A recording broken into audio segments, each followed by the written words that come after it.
নমস্কার, রিশা রান্নাঘরের আরও একটা নতুন পর্বে সবাইকে আবারও অনেক স্বাগত। আজকে শেয়ার করছি আটা দিয়ে কুলচা তৈরির রেসিপিটা।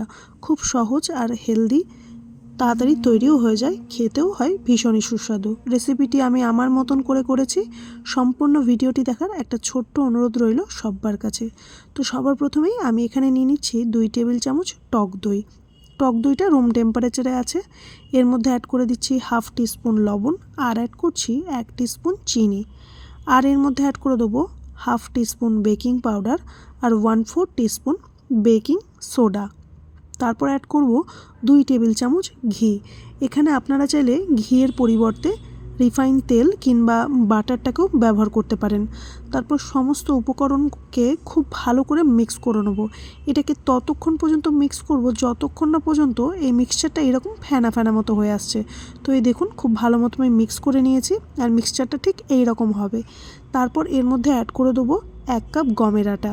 আমি যেহেতু আজকে আটার কুলচা বানাচ্ছি, আপনারা চাইলে ময়দা দিয়েও এটাকে তৈরি করে নিতে পারেন। এখানে সেক্ষেত্রে আটার পরিবর্তে 1 কাপ ময়দা ব্যবহার করবেন। তারপর সমস্ত কিছুকে আটার সাথে খুব ভালো করে মিক্স করে নেব। তারপর এর একটা ডো তৈরি করে নেব। তো আমি এখানে ডো তৈরি করার জন্য দুধ ব্যবহার করেছি। আপনারা চাইলে জল দিয়েও ডোটাকে তৈরি করে নিতে পারেন। তো এবারে আমি অল্প অল্প দুধ দিয়ে একটা নরম ডো তৈরি করে নেব, আর ডোটাকে বেশ 5 থেকে 7 মিনিট মতো খুব ভালো করে মেখে নেব। ডোটাকে নরম করে মেখে নিতে হবে। এরকম স্ট্রেচ করে করে ডোটাকে মাখলে ডোটা বেশ নরম হবে।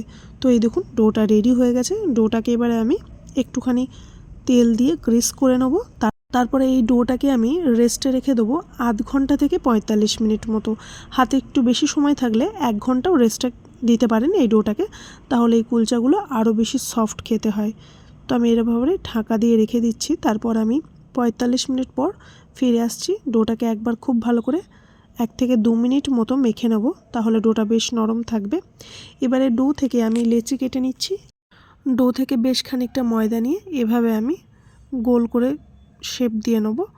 আপনারা চাইলে আর একটু বড় লেচিটাকে তৈরি করে নিতে পারেন, তাহলে একটু মোটা কুলচা তৈরি হবে। কুলচা সাধারণত একটু মোটাই ভালো লাগে, তবে আমি আজকে একটু পাতলা করে তৈরি করেছি।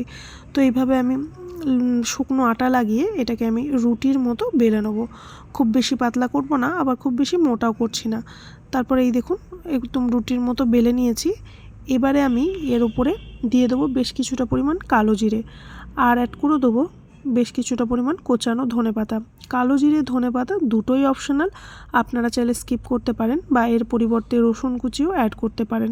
এবারে খুব সামান্য জল দিয়ে এই ওপরের সারফেসে একটু লাগিয়ে নেব, তাতে এই ধনেপাতা কালো জিরেগুলো খুব ভালো মতো কুলচার গায়ে আটকে যাবে। তারপর খুব হালকা হাতে একবার রোল করে নেব। তারপর আমি এর উল্টো পিঠে খুব সামান্য পরিমাণ জল দিয়ে লাগিয়ে নেব। তো এই দেখুন, আমি উল্টো পিঠে জল লাগিয়ে নিচ্ছি। তারপর একটা গরম তাওয়ার মধ্যে আমি যে জল দেওয়া পিঠটা থাকবে সেটাকে সেঁকতে দিয়ে দেবো। তাওয়াটা ভীষণ গরম থাকবে, আর গ্যাসের ফ্লেমটা এই অবস্থায় মিডিয়ামে থাকবে। 1 মিনিটের মধ্যেই খুব ভালো মতো সেঁকা হয়ে যাবে। এপিঠ ওপিঠ একটু ভালো করে সেঁকে নেবো। তারপরে উপর থেকে একটু ঘি অ্যাড করে দেবো। আপনারা চাইলে এখানে ঘিয়ের পরিবর্তে বাটারটাকেও ব্যবহার করতে পারেন, কিংবা রিফাইন তেল দিয়েও এই কুলচাগুলোকে তৈরি করে নিতে পারেন। বা চাইলে এই স্টেজে ঘি, তেল বা মাখন কোনোটাই না ব্যবহার করে খাওয়ার সময় একটু গরম গরম মাখন ইউজ করতে পারেন এই ব্রেডগুলোকে, মানে কুলচাগুলোকে খাওয়ার জন্য। তো এই দেখুন, আমি দুপিটি অল্প অল্প ঘি লাগিয়ে একটু সেঁকে নিচ্ছি। তো সেম প্রসেস ফলো করে আমি সমস্ত কুলচা বানিয়ে রেডি করে নেব। এই কুলচাগুলো খুবই সফট হয় খেতে। যে কোনো নিরামিষ বা আমিষ তরকারির সাথে সার্ভ করুন, ভীষণ টেস্টি হয় খেতে। আর এটা যেহেতু আটার কুলচা, তাহলে এমনিতেও হেলদি হয়ে যাবে। তো একবার এভাবে কুলচার রেসিপিটা বাড়িতে তৈরি করে দেখতে পারেন। বাড়ির ছোট থেকে বড় আশা করি সকলের ভীষণ ভালো লাগবে। আটা দিয়ে ঘরে থাকা উপকরণেই একবার এই কুলচার রেসিপিটা বানিয়ে ফেলুন। ভীষণই টেস্টি হয় খেতে, যে কোনো নিরামিষ আমিষ তরকারির সাথে। রেসিপি ভালো লেগে থাকলে চ্যানেলটিকে সাবস্ক্রাইব করে আমার পাশে থাকার অনুরোধ রইল সবার কাছে। ভিডিওটি এতক্ষণ দেখার জন্য অনেক ধন্যবাদ।